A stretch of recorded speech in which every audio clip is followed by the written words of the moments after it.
Assalamualaikum warahmatullahi wabarakatuh. Perkenalkan kami dari kelompok 7 Paralel 1 yang beranggotakan Adisya, Farhan, Istianatul, Intan, dan juga Hasna akan mempresentasikan tentang Global Position System atau GPS di mata kuliah Rekayasa Tapak. Berikutnya akan dijelaskan oleh teman saya, Farhan.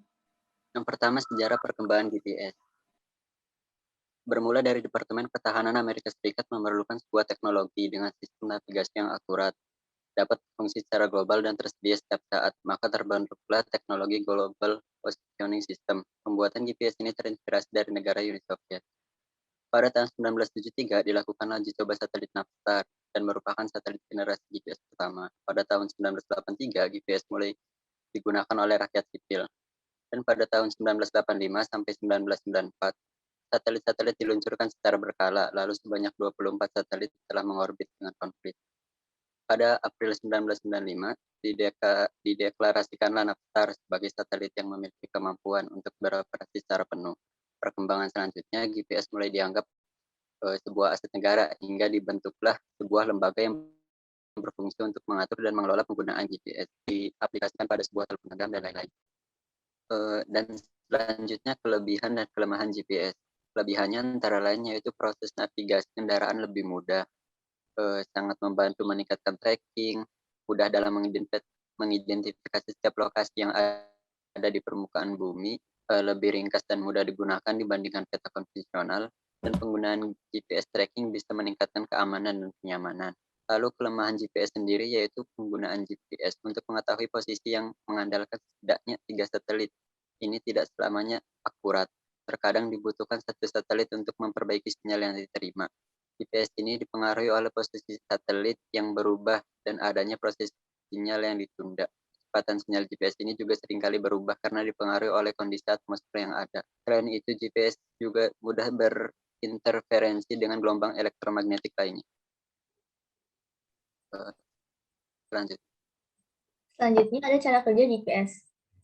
Pertama-tama ada 3 bagian penting, yaitu satelit yang berada di luar angkasa, jumlahnya ada 24 buah. Lalu ada stasiun pengendali yang ada di bumi, lalu ada receiver yang biasa digunakan untuk menangkap sinyal seperti handphone. Yang pertama-tama, satelit itu mengirim sinyal yang berisi data waktu dan posisi. Lalu sinyal itu ditangkap oleh receiver. Nah, informasi di dalam sinyal tersebut digunakan untuk memandukan posisi receiver dengan menggunakan teknik trilateration. Next. Selanjutnya ada cara pengoperasian di GPS geodetik.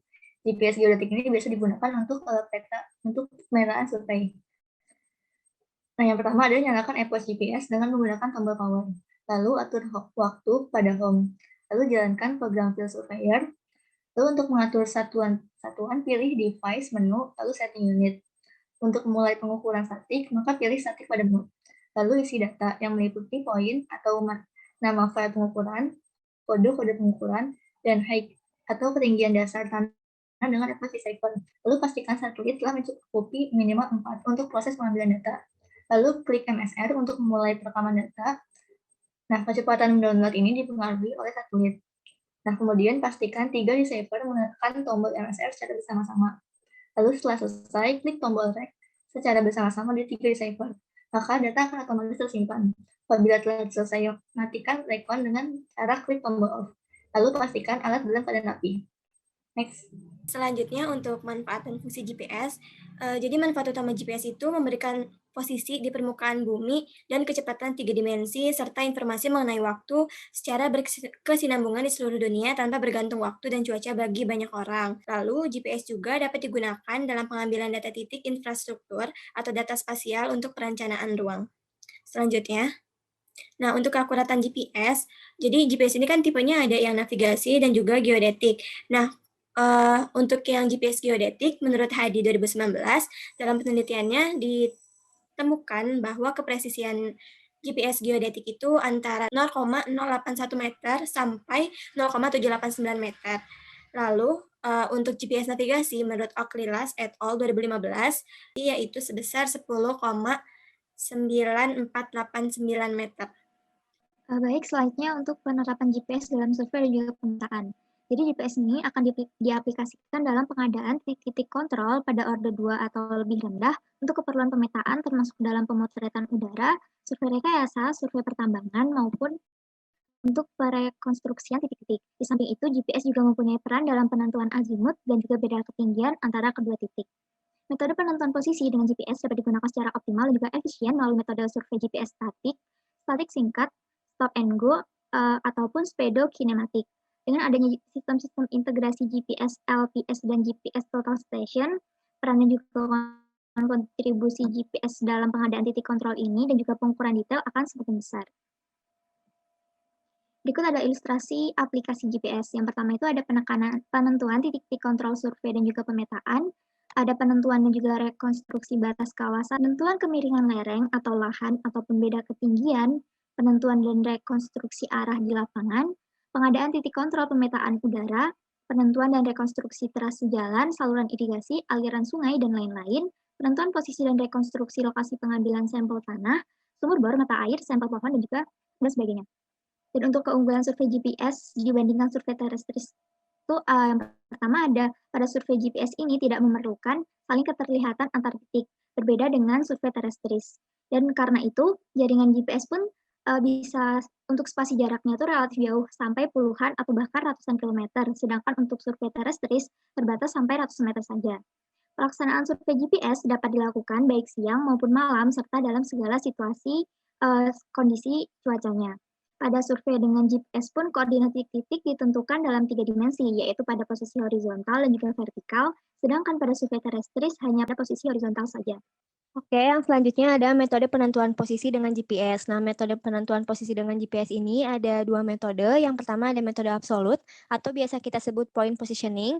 Dan metode ini dilakukannya per titik tanpa tergantung dengan titik yang lainnya, sehingga tidak saling mempengaruhi antara satu titik dengan satu titik yang lain. Dan titik ini biasanya ditentukan bisa dalam posisi diam maupun dalam posisi bergerak. Dan metodenya juga tidak dimaksudkan untuk penentuan posisi yang teliti, sehingga biasanya dipakai untuk navigasi karena tidak memerlukan ketelitian yang tinggi. Dan metode absolut ini biasanya menggunakan satu pesawat receiver.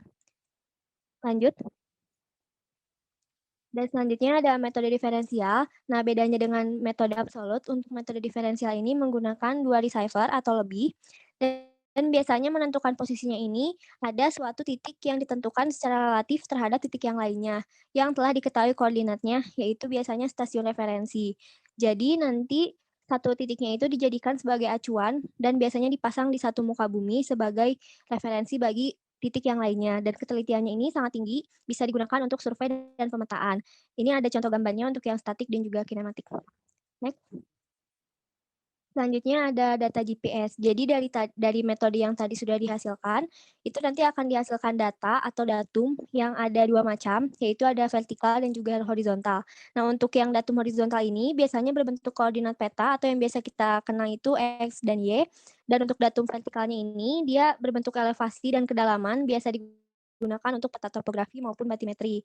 Nah, untuk ketelitiannya nanti akan dihitung melalui selisih koordinat yang didapatkan di data GPS tadi dan juga selisih luas bidang tanahnya dan ada standar deviasinya. Nah, teman-teman bisa dilihat juga di sini ada contoh tabelnya untuk data koordinat. Ya, selanjutnya untuk mengolah data GPS menjadi peta kontur, jadi yang pertama itu kita memerlukan data GPS hasil survei. Nah, input data hasil survei lapangan dari GPS itu berupa titik-titik dan garis. Nah, terus data tersebut ditransfer ke komputer dengan menggunakan beberapa software. Langkah selanjutnya itu pengolahan data. Nah, data yang utama itu yang digunakan adalah data koordinat X, Y, dan altitude atau ketinggian pengolahan menggunakan software atau website. Contohnya itu ada GPS Visualizer dan TCX, Converter, dan lain-lain. Lalu, data di-convert berbentuk GPX, CSV, dan lain-lain. Yang menyesuaikan aplikasi untuk membuat garis kontur. Bisa dengan ArcGIS dan aplikasi lainnya. Jadi pertama, input dulu data yang tadi sudah ada, lalu kita beralih ke tools yang ada di ArcGIS. Yang pertama itu kita ke Conservation Tools, lalu ke Excel untuk mengambil inputnya itu. Data inputnya. Lalu kita ke tools Geostatistical Analysis Tools, lalu ke Interpolation, dan juga ke IDW untuk mendapatkan interpolasinya itu. Lalu selanjutnya ke tools Spatial Analysis, lalu ke Surface untuk mendapatkan konturnya. Nah, untuk melihat titik-titik ketinggiannya itu kita bisa atur dengan menampilkan label-label dari titik-titik kontur tersebut. Mungkin sekian yang dapat kelompok kami sampaikan. Wassalamualaikum warahmatullahi wabarakatuh.